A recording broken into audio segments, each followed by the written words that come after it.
आसामनि राजथावनि दिसपुर बर'फोरनि मोनसे गोग्गाथाव बाथ्राया जाबाय आसामनि राजथावनि दिसपुराव जेरावबो बर' रावजों लिरनायखौ नुनो मोननाया।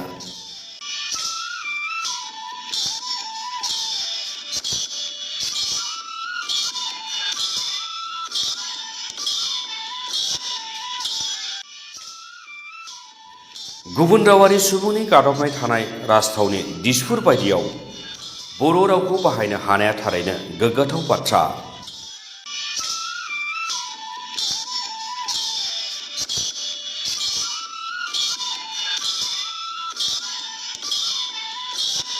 बेनि अनगायैबो आथिखालाव आसाम आयेन आफादाव बर' रावाव बुंनो गासिबो हाबाफारिखौ बर' रावाव लिरनो आरो एमएलए मन्थ्रिफोरा बर'आव बुंनायखौ गुबुन रावाव लोगो लोगोनो थोंजोङै रावस्लायनानै होनो हानायनि राहा जानाया जोबोद गोजोनथाव बाथ्रा। बेफोरबादि खामानिखौ गोसो होथाबनानै मावफुंदोंमोन आथिखालनि आसाम आयेन आफादनि बुंथिगिरि बिस्वजित दैमारी बिथाङा। नंगौ, आं बे आयेन आफादाव मासि लाखांनायनि उनाव जिहेतु बर' रावा आसामनि एस'सियेट अफिसियेल लेंगुवेज, आसामनि मावख'आरि राव, बे हिसाबै बेखौ आङो मावफुंनो थाखाय आखायाव लादों आरो आसाम आयेन आफादा जिरायनायनि समनिफ्रायनो आं जिरायजेननायनि समनिफ्रायनो बेखौ बोरै खालामनो हायो। बेनि उनाव जोंनि लाइमोनफोरखौ लाबोनानै आं बेवहाय खामानि मावनो थिसननानै आं आरम्भ खालामदों, जागायजेनदों। बेनि उनाव दा आङो आसाम आयेन आफादाव फुललि बर' रावखौ बाहायबाय आरो आसाम बिधान सभायावबो दा सोरबाया बर'नि बुङोब्ला बेखौ एसामिसजों ट्रेन्सलेट खालामनो थाखाय इन्टारप्रेटर दं आरो एसामिसखौ बर'आव ट्रेन्सलेट खालामनो थाखाय इन्टारप्रेटर दं आरो कन्टिनिउवासलि आसाम बिधान सभाखौ दा जोङो बर' रावजों इन्टारप्रेटरा ट्रेन्सलेट खालामनानै होबाय थायो आरो बेखौ आसाम आयेन आफादाव जुदि जोंनि जि एमएलएफोर जिरायनानै थायो बिथांमोना गोसोब्ला बर' एबा असमिया रावजों बिथांमोना खोनासंनो हायो आरो बे राहाखौ खालामनाय जाबाय। गासै प्रसिडिंआनो बर' रावजोंबो दा ओंखारजोब्बाय।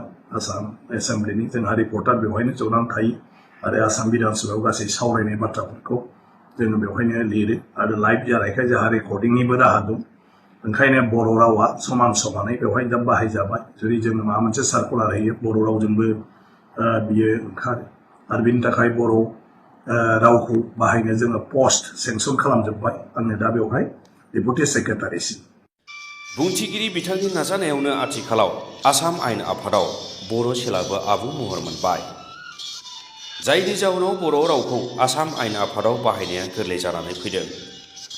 बर' रावखौ आसाम आयेन आफादाव असमिया इंराजि रावफोर बायदि समानैनो इयुनावबो अरायथायै बाहायनायाव जाहाथे जेबो जेंना सोमजिया, बेनि थाखाय आसाम आयेन आफादनि नेमखान्थिखौ सोदांनानै आसाम आयेन आफादाव पास खालामनायाव मैखोम बिफाव लादोंमोन आथिखालनि बुंथिगिरि बिथाङा। आयेनाव जोंनि रुलाव बेखौ जोङो पास खालामनानै लाबाय। बे दा आसाम आयेन आफादनि गासै प्रसिडिंआनो गासैबो बियो असमिया इंलिसजों लोगोसे बर' रावजोंबो जाबाय थागोन।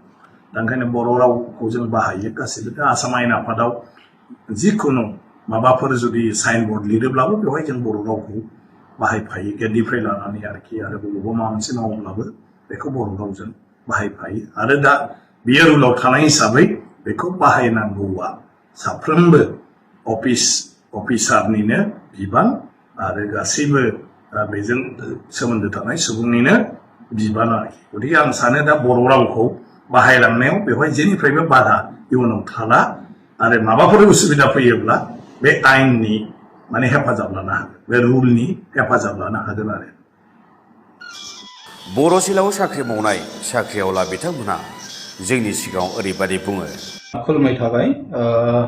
आंनि मुङा डक्टर कानन बसुमतारी। आं आसाम आयेन आफादाव आथिखालाव आन्डार सेक्रेटारि हिसाबै बेसिकेलि बड' सेलनि आन्डार सेक्रेटारि हिसाबै आं आथिखालाव मावगासिनो दङ आसाम आयेन आफादाव।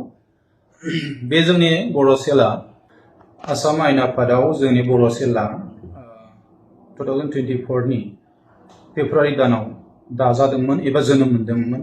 जेब्लानिफ्राय बर' सेला आसाम आयेन आफादाव दाजादोंमोन अब्लानिफ्रायनो आं आथिखालसिम मावगासिनो दङ आन्डार सेक्रेटारि बिबान आजावनानै। जोंनि बे बर' सेलाव डेपुटि सेक्रेटारिनिफ्राय लानानै आन्डार सेक्रेटारि आरो बेनि गाहायाव माखासे राव सोलायगिरि आरो इन्टारप्रेटार टाइपिस्ट गासैखौबो लानानै गासै 20 सासेनि गेजेराव जोंनि बड' सेलाव एमप्लयिफोर दङ। जोंनि आसाम आयेन आफादाव बर' सेलनि गुबै खामानियानो जाहैबाय आसाम आयेन आफादनि गेजेरजों जेसेबांखि माने बिल पासफोर जायो बा जेसेबांखि आसाम आयेन आफादा खामानिफोर मावो बै खामानिफोरखौ बर' रावनि गेजेरजोंबो मावनो हानायनि एबा गासैखौबो जायफोरनाखि खामानिखौ आसाम आयेन आफादा आसामिस इंलिश बा बेंगली लैंग्वेजजों मावनाय जायोमोन बे मावनाय हाबाखौनो बर' रावनि गेजेरजोंबो गासैखौबो मावनाय जायो। फंसे खोथाखौ आं बुंनांगोन बर' सेलआ मानो जाखो आरो बर' सेल जानायाव बा बड' सेलगिरि जानायाव जोंनि बर'फोरनि थाखाय बा बर' मन्थ्रिफोरनि थाखाय आसाम आयेन आफादाव बेसेबां मोनसे खाबु गोनां जानानै फैखो बेनि थाखाय आं फंनैसो बुंनो सानगोन।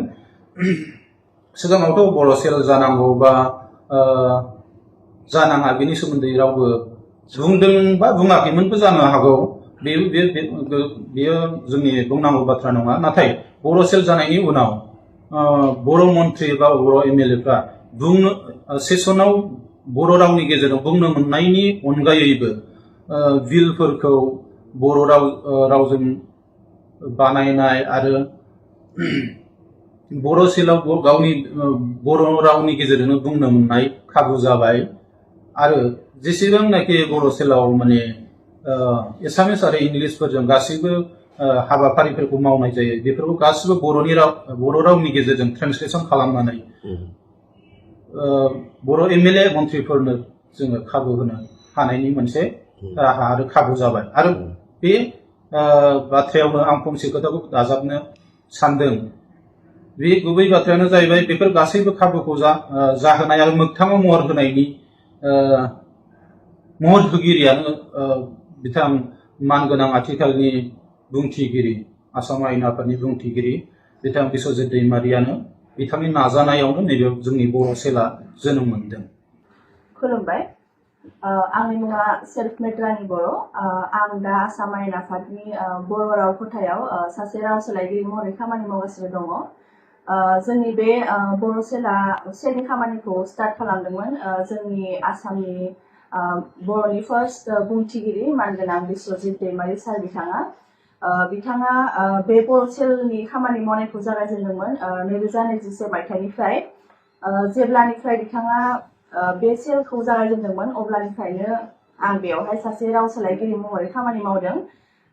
बै समाव जेब्ला जों खामानि मावजेनदोंमोन जोंनि जा पस्ट बेयो रेगुलार नङामोन। थ' बिथाङा जोंनि जा बुंथिगिरि सार बिथाङा गोबां नाजानायनि गेजेरजों जोंनि बे आसाम आयेन आफाद बायदि मोनसे असमिया मेजरिटिनि जायगायावहाय बर' सेल बायदि मोनसे ब्रान्चखौ जे बेखेवनो हाबाय बेनि उनाव गासै पस्टखौ रेगुलार खालामनो हाबाय। बेनि थाखाय दा बेवहाय आङो सासे रेगुलार महरै साख्रि मावगासिनो दङ राव सोलायगिरि महरै।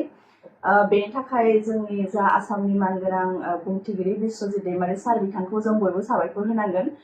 मानो होनोब्ला आसाम बायदि मोनसे स्टेटनि बे जेरावनोखि असमिया मेजरिटि एरिया बेवहाय बर' सेल बायदि मोनसे ब्रान्चखौहाय खुलिनानै जोंनि बर'नि गासै खामानिखौ बेवहाय मावनो हानाया बा सारा जा मावनो थाखाय बिखाफोर दाननानै थांखि लादों बेखौ जोङो बयबो माने हाया बे खामानिखौ मावनो। बेनि थाखायनो आं बिथांखौ मान होयो अराय।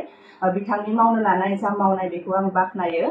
थ' बेजों लोगोसेनो आंजों लोगोसे आरो गोबां दङ बर' राव सोलायगिरि महरै बा राव बुंस्लायगिरि महरै। थ' बिथांमोनाबो बेवहाय खामानि मावगासिनो दङ।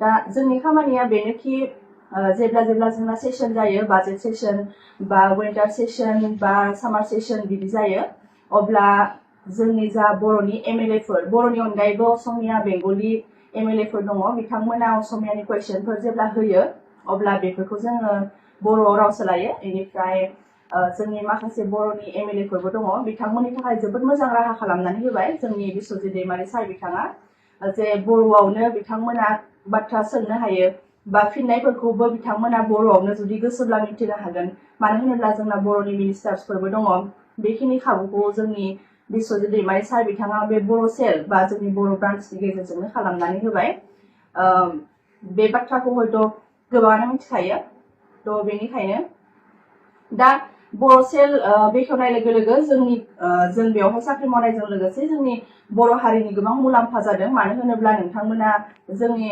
आसाम आयेन आफादनि मोनसे एपबो दङ EIN होननाय बेवहाय थांनानै नोंथांमोना जोंनि एसेम्ब्लिनि जिबिलानोखि बिजनेसनि माखासे खान्थिफोर थायो बा कुइसनफोर एन्सारफोर गासिखौबो नोंथांमोना बे एपआव थांनानैनो नायनो हायो आरो बर'जोंबो मोनो असमिया इंलिसजों लोगोसे बर'जोंबो मोनो आरो बेफोरनि खामानिखौनो जों बेवहाय मावो थ' बेखिनियानो माबादि मोनदों मावनानै बेयाव मावनानै मोजांखौनो मोनदों मानो होनोब्ला जोङो बर'नि खामानिखौनो मावदों जिहेतु जों गावखौनो गोग्गानाय मोनो बेवहाय खामानि मावनानै जोङो इन्टारप्रेटार हिसाबै बे आसाम आयेन आफादाव 2024नि फेब्रुवारि दाननिफ्राय जोङो जइन जादों आरो जोङो जेब्लानिफ्राय जइन जादों बे समनिफ्रायनो जोङो इन्टारप्रेटार हिसाबै खामानि मावबोदों जोङो बे आसाम आयेन आफादाव फैनाय लोगो लोगो जोङो बे 2024-25नि जे रां बावजा बाजेट सेसन जों बेखौ लोगो मोनदों आरो बेनि सायाव जों खामानि मावनो मोनदों एस ए इन्टारप्रेटार आरो बिनि उनाव बावैसो जानानै थांनाय अक्टम सेसन बेयावबो जोङो इन्टारप्रेटार हिसाबै जोंनि मावनो गोनां खामानिखौ मावदों बेनो जोंनि मावनो गोनां खामानिया जे जोंनि बर' MLA-फ्रा माब्लाबा समाव बर'नि बाथ्रा बुङोब्ला बा बर'नि सोंनाय सोङोब्ला जों बेखौ असमिया एबा इंराजियाव जों बुंनानै होनांगौ जायो आरो जोङो बेखौ सानै इन्टारप्रेटार जोंखौ एपइन्टमेन्ट होदों आरो जोङो बेखौ जों रटेसन खालामनानै सोलाय सोलाय जोङो पार आवार 1 घन्टा बा 1 घन्टा बिदि सोलाय सोलाय जों खामानिखौ मावो मानोना जोङो बेखौ जुदि थरलि जों मावनांगौब्ला जोङो माब्लाबा एसे उसुबिदा जायो बुंबाय थानायाव बेखायनो जोङो बेखौ रटेसन हिसाबै जों मावगासिनो दङ दा नोंथांमोना इन्टारप्रेटार हिसाबै खामानि मावगासिनो दं सासे इन्टारप्रेटार जानो थाखाय लोगो लोगोनो जिहेतु ट्रेन्सलेट खालामनाय जायो एसे माबायदि प्रिपारेसन जानांगौ जायो बा माबा मोनसे प्रब्लेम माबायदि फेस जायो प्रब्लेमा गैया नङा गोबां दं खारन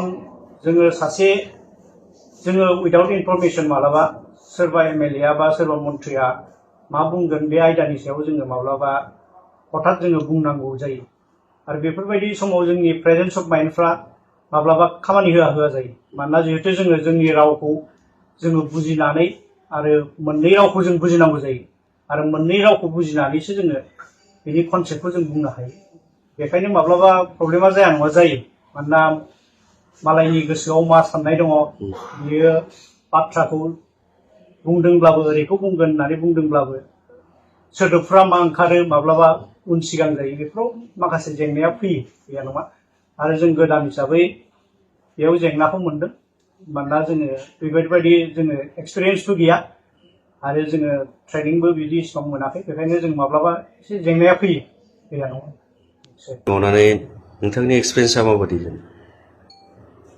एक्सपिरियेन्स होननानै बुङोब्लाथ' जोबोद मोजाङानो जिहेतु बे इन्टारप्रेटार पस्टआ जोंनि आसामनि जोंनो गिबि हिसाबै जों मिथिनाय बायदिब्ला जेब्लानिफ्राय जों खामानि मावबोदों नंगौ जों प्रब्लेमखौ मोनदों खिन्थु प्रब्लेमखौ जों फेस खालामनानै लासै लासै एसे डेभेलप जागासिनो होननानै जों सानो मानोना जेसेबां जोंनि खामानिया फैबाय थागोन एसेबांनो जोङो गावनि गोरोन्थिखौ मिथिनानै बांसिन जों नेक्स्ट खेबसेयाव बांसिन मोजां खामानि मावनो हागोन होननानै जों सानो एक्सपिरियेन्सआ बेनो मोजाङानो जि मावगासिनो मोजांखौनो मोनदों मायाव बांसिन गोसो होनांगौ जायो बे शब्दनिबो थायो मानसिनि मा मुदाव मा बुंनांगौ बा मा समाव मा बुङो दा नोंथांमोना जिहेतु इन्टारप्रेटार जागोदान हिसाबै नोंथांमोना बांसिनै मायाव नोजोर होयो जोंनिया बांसिन जों खोनासंनाया मोजाङै खोनासंनांगौ जोबोर एटेन्टिभलि मा बुंदों बुंग्राया जों बेखौ लोगो लोगो साइमाल्टेनियासलि गाव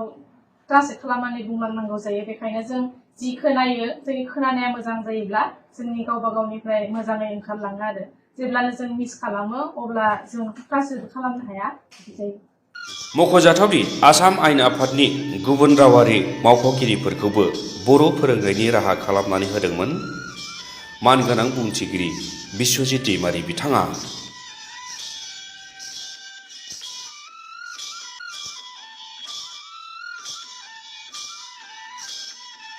তিনিমহীয়া বড়ো ভাষা শিকোৱাৰ ব্যৱস্থা কৰিছিলে। ইয়াত বড়ো ভাষা শিকি কেনেকুৱা পালে, কেনেকুৱা শিকি কিমানখিনি আপোনালোকে শিকিব পাৰিলে ইয়াৰ বিষয়ে অলপ কওক। আমাৰ মাননীয় অধ্যক্ষ মহোদয়ৰ মানে পৃষ্ঠপোষকতাত আমাৰ এছেম্বলিত বড়ো ভাষাৰ তিনিমহীয়া কোৰ্চ এটা আনিছিলে। তো সেই কোৰ্চটো কৰি পেলাই আমাৰ বহুত ভাল লাগিল। এটা নতুন বস্তু আমি জানিবলৈ পালোঁ। তাৰ শিকি ভাল লাগিলে। বড়ো ভাষা অলপ অলপ আমি হেৰি কৰিব পৰা হৈছোঁ, বাৰ্তালাপ কৰিব পৰা হৈছোঁ। এটা আপুনি मा खबर मोजां ओंखाम जाबाय ना? जाबाय। দুই এটা সৰু সৰু চেষ্টা কৰিছোঁ শিকিবৰ কাৰণে।